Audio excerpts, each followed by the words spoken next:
I'm Hannah Kaplan, and this is the WCS Wild Audio Podcast, where you'll find reported audio stories covering the latest news and newsmakers from the Wildlife Conservation Society's Global Conservation Program, Zoos and Aquarium, and their many partners. We've got a great show today, so let's get to it.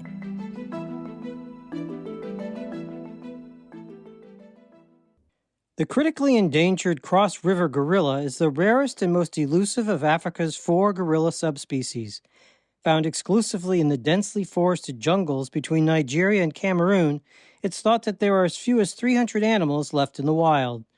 But despite the persistent threats of habitat loss, gene fragmentation, and poaching, there is hope, says Inaoyom Imong, WCS Nigeria Director of Cross River Landscapes. Wild Audio's Hannah Kaplan has this report.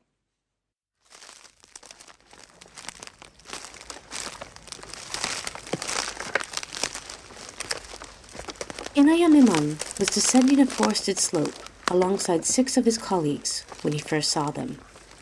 A group of 13 Cross River gorillas under a sweeping fig tree, sleeping off their feast of fallen fruit.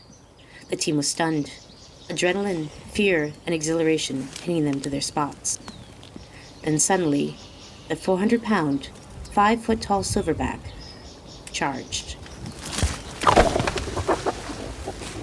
It went absolutely crazy and just charged at us.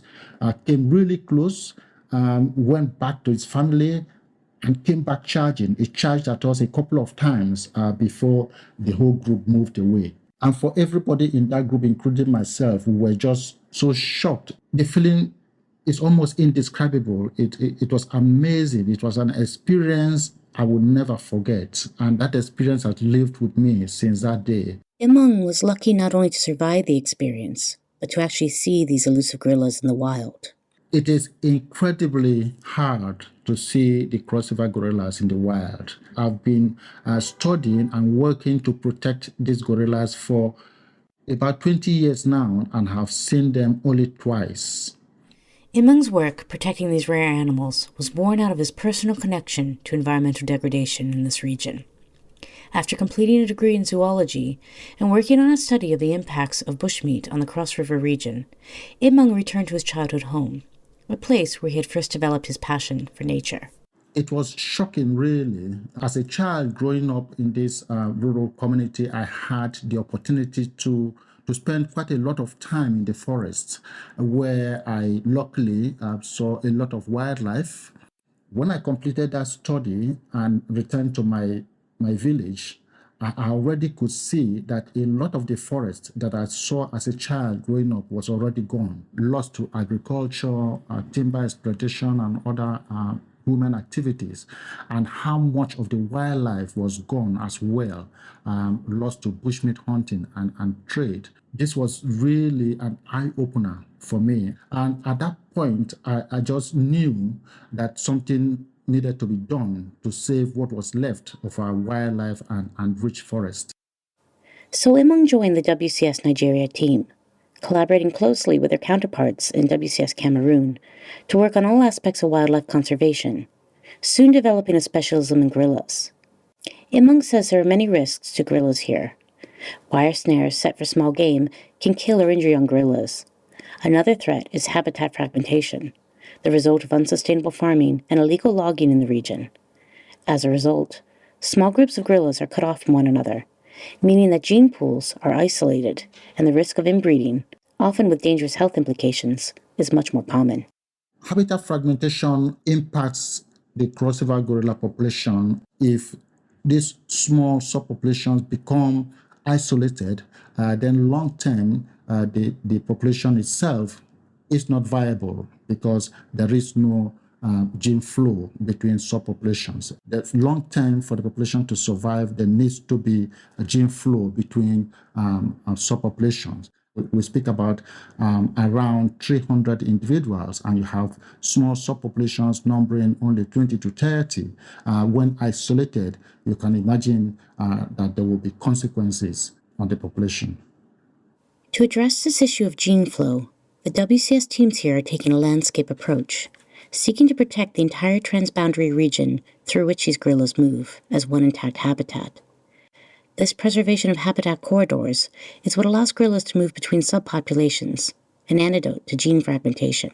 But this is no small task, requiring policy change, intergovernmental cooperation, rangers, law enforcement, and community support. The landscape where these gorillas live has some of the highest human population densities in Africa. And especially on the Cameroon side, you still have areas that are not under protection. We work with local communities, with local farmers to improve the sustainability of farming, and work with women groups, for example, to improve the sustainability of non-timber forest products extraction. All of these things we're doing to help address these threats. We're doing a lot of education campaigns in schools, in communities. One such education campaign is My Gorilla, My Community. My Gorilla, My Community is a serialized radio program, half entertainment, half education, that weaves important conservation messages into a soap opera-style storyline. The rangers complain that the youths are no longer supporting them in policing the forest. In fact, they are almost sure that some of them have even joined the loggers. I need you to remember that Ichi is a special animal, only found in Boda and nowhere else. The gods have a reason why they gave them to us. So my elders, we must celebrate them. Bam. This program has become very popular in many of the communities in the landscape where we work. Ultimately, says Imong, the goal is not only to change attitudes and behaviors, but to also give communities the resources to be advocates for their own forests and biodiversity. And Imong says he's optimistic about the changes he's seeing.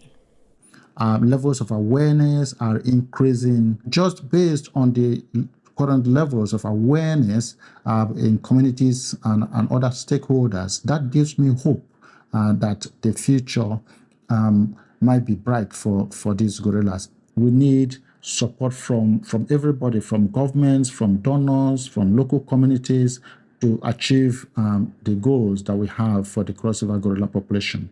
To illustrate, Imong mentions the story of a young male gorilla that ventured outside of a protected sanctuary close to local communities. In the past, this young gorilla might have been shot and killed, but the leaders of the communities made sure nobody harmed this gorilla.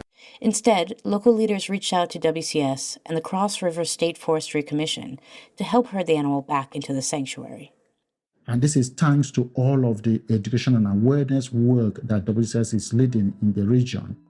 Attitudes are beginning to change. Attitudes towards gorillas and their habitat and behaviors as well are beginning to change. I think this is a really powerful story that has come out of all the conservation work that we've been doing here.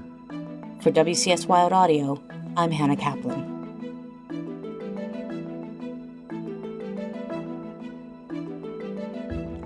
Today's episode was produced and reported by Hannah Kaplan, with help from Dan Rosen and Nat Moss. The WCS Wild Audio Podcast is a production of the Wildlife Conservation Society. Stay tuned for our next episode, and don't forget to rate, follow, or review the show wherever you get your podcasts.